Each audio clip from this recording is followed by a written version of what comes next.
Assalamualaikum warahmatullahi wabarakatuh. Saya atas nama Fitriatul Farsas, tamu 042208180306 dari kelas C11 mata kuliah Hukum Kesehatan. Video ini saya buat guna melengkapi tugas yang diberikan, yaitu tindak lanjut mahasiswa dari materi malpraktik medis.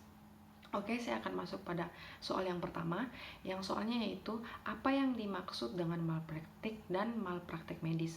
Jawaban saya adalah untuk malpraktik sendiri saya akan menguraikan dari beberapa katanya. Ya. Malpraktik berasal dari kata mala yang artinya tidak semestinya dan berasal dari kata praktek yang berarti proses penanganan kasus dari seorang profesional yang sesuai dengan prosedur kerja yang telah ditentukan oleh kelompok profesi. Jadi, malpraktik adalah melakukan tindakan atau praktik yang salah atau menyimpang dari ketentuan atau prosedur yang baku atau benar. Kemudian pengertian malpraktik medis atau kesehatan. Malpraktek medis adalah penyimpangan penanganan kasus atau masalah kesehatan termasuk penyakit oleh tugas kesehatan sehingga menyebabkan dampak buruk bagi penderita atau pasien.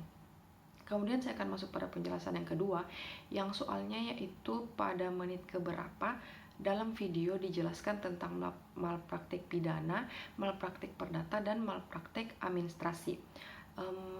Untuk jawaban saya itu malpraktik pidana dijelaskan pada menit ke 10.10. Kemudian malpraktik perdata dijelaskan pada menit ke 18.37 dan malpraktik administrasi dijelaskan pada menit ke 21.00. Mohon maaf saya 21.06. Di mana di dalam penjelasan tersebut dijelaskan bahwa apa itu malpraktik pidana, apa itu dijelaskan malpraktik perdata dan administrasi, serta cara penanggulangannya dan aturan-aturan yang mengatur tentang hal tersebut. Kemudian saya akan masuk pada penjelasan nomor 3, yang pertanyaannya itu apa yang dimaksud dengan malpraktik pidana, malpraktik perdata, dan malpraktik administrasi. Yang pertama adalah malpraktik pidana. Malpraktik pidana adalah malpraktik yang terjadi bila mana seorang dokter telah melanggar hukum dan menyebabkan dia dituntut negara secara pidana. Yang kedua yaitu malpraktik perdata, di mana malpraktik perdata adalah malpraktik yang terjadi apabila terdapat hal-hal yang menyebabkan tidak dipenuhinya isi perjanjian atau yang biasa disebut dengan wan prestasi di dalam transaksi terapeutik oleh dokter atau tenaga kesehatan lainnya, atau terjadinya perbuatan melanggar hukum sehingga menimbulkan kerugian pada pasien. Yang ketiga yaitu malpraktik administrasi. Malpraktik administrasi adalah malpraktik yang terjadi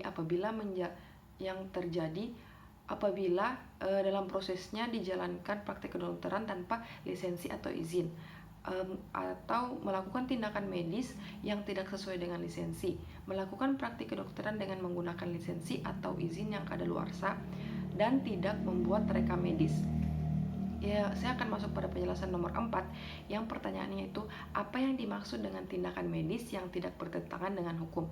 Jawaban saya adalah tindakan medis yang tidak bertentangan dengan hukum adalah tindakan medis yang mempunyai indikasi medis ke arah suatu tujuan perawatan yang konkret, kemudian dilakukan menurut ketentuan yang berlaku di dalam ilmu kedokteran dan telah mendapat persetujuan pasien. Kemudian saya akan masuk pada penjelasan nomor 5, yang pertanyaannya yaitu apa yang dimaksud dengan kesalahan dan apa yang dimaksud dengan kelalaian. Jawaban saya adalah kesalahan adalah kemampuan bertanggung jawab dari orang yang melakukan perbuatan, atau biasa juga diartikan hubungan batin tertentu dari orang yang melakukan perbuatan yang berbentuk kesengajaan atau kealpaan di mana tidak adanya pemaaf. Kemudian kelalaian adalah suatu tindakan yang berupa perbuatan di mana diabaikannya sesuatu yang mestinya dilakukan, di mana harus adanya kehati-hatian dan menyebabkan kerugian bagi orang lain. Itulah jawaban yang dapat saya berikan dari pertanyaan yang diberikan melalui penjelasan dari materi malpraktik medis. Saya minta maaf apabila ada kata-kata yang salah. Kemudian saya harap jawaban saya dapat memenuhi penilaian dalam tugas yang diberikan.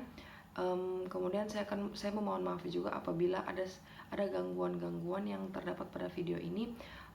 Semoga video ini dapat bermanfaat, dan saya tutup dengan ucapan wabillahi taufiq wal hidayah. Wassalamualaikum warahmatullahi wabarakatuh.